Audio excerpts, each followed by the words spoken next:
Ang ating banal na ebanghelyo po ang formal na inaugurasyon ng ministeryo publiko ng Panginoon. We have seen the formal inauguration of the public ministry of Jesus by means of preaching and healing. Sinimulan po niya ito sa sinagoga at binitawan po niya ang mga salita na binasa niya mula kay Propeta Isaías. At ito po yung kanyang misyon na binabanggit. It's like a jubilee year kung saan po ang jubileo ay ang lahat ng utang ay bayad. Ang lahat ng mga bilanggo ay lalaya.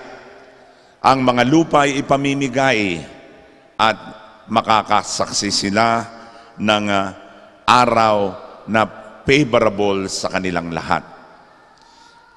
Ang pananalita ng Panginoon did not come from human eloquence, but by the power and by the anointing and convincing power of the Holy Spirit. At kung ito po siguro ang gagamitin na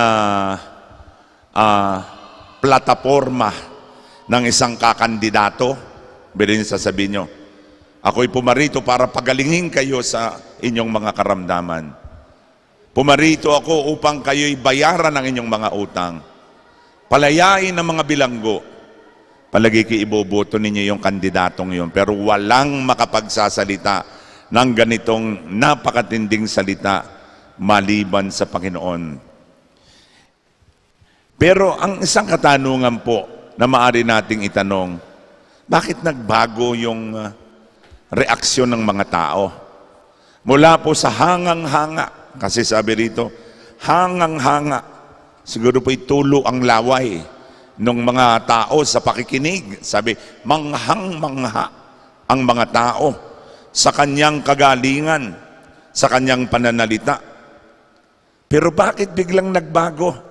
Bakit nagalit yung mga tao? Bakit sila galit na galit at pinagtabuyan sang palabas sa taluktok ng burol at pagkatapos ay ibubulit pa siya sa bangin? Mula sa pagkamangha, biglang nagalit. Sapagkat ang Panginoon po ay hindi lamang para sa mga kababayan. Akala ng mga kababayan, they can monopolize Jesus, na siya ang dakilang manggagamot. Gagawin niya ang lahat ng kababalaghan, especially sa ating lahat ng kanyang mga kababayan. Pero nagkamali sila. Because Jesus came not for them, but for all people of all walks of life. Kaya meron siyang mga binanggit na ang pinagaling niya ay yung mga pagano.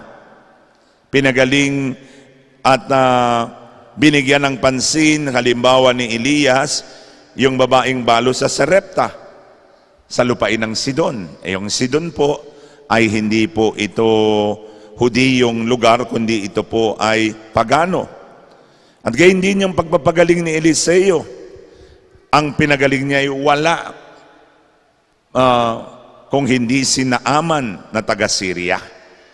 At ito rin po ay paganong lugar na parang sinasabi ng Panginoon na siya'y pumarito para sa lahat. Hindi nagustuhan ng kanyang mga kababayan because they would like to be the only beneficiaries of the healing of the Lord. Kaya naman galit na galit sila at gustong patayin ang Panginoon. Pero siya'y dumaan sa gitna nila at saka umalis. Ano po ang binabanggit sa atin?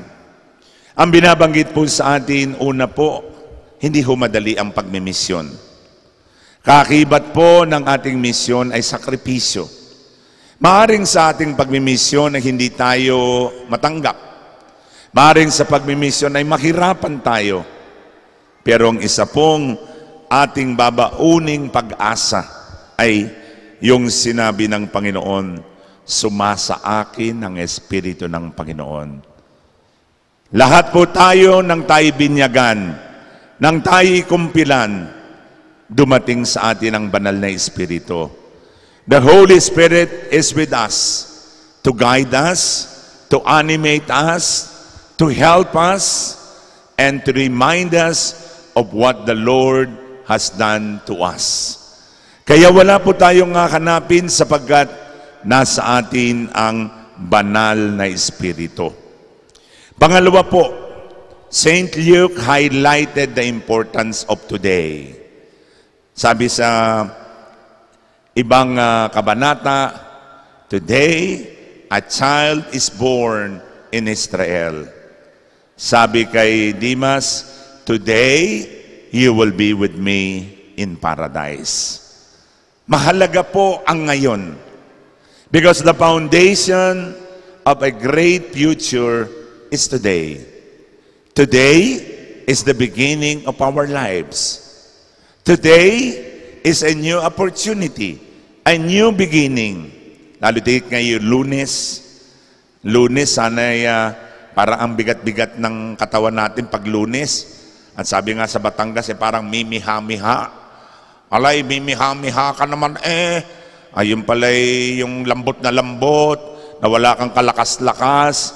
Pero pagdating ng Biyernes, naku, malapit na mag-weekend, masaya na. Pero Lunes, parang bigat ng katawan mo sapagkat that's the beginning of the week. Ako, paggising ko ngayon, Lunes, kahapon, busy.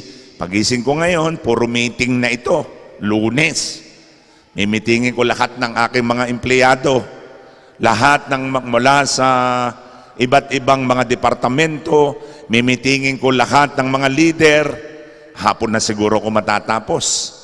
And I have to start with optimism. I have to start with new energy, kahit na Lunes yan. Kaya naman ito po, Saint Luke highlighted the importance of today. Today gave us a new opportunity, a new morning. Kaya gamitin po natin yung bagong umagang ito, itong bagong araw na ito, to glorify God and to be the best version of ourselves. Kaya sa umaga pong ito po sana ang ating baunin, nasa atin ang banal na Espiritu.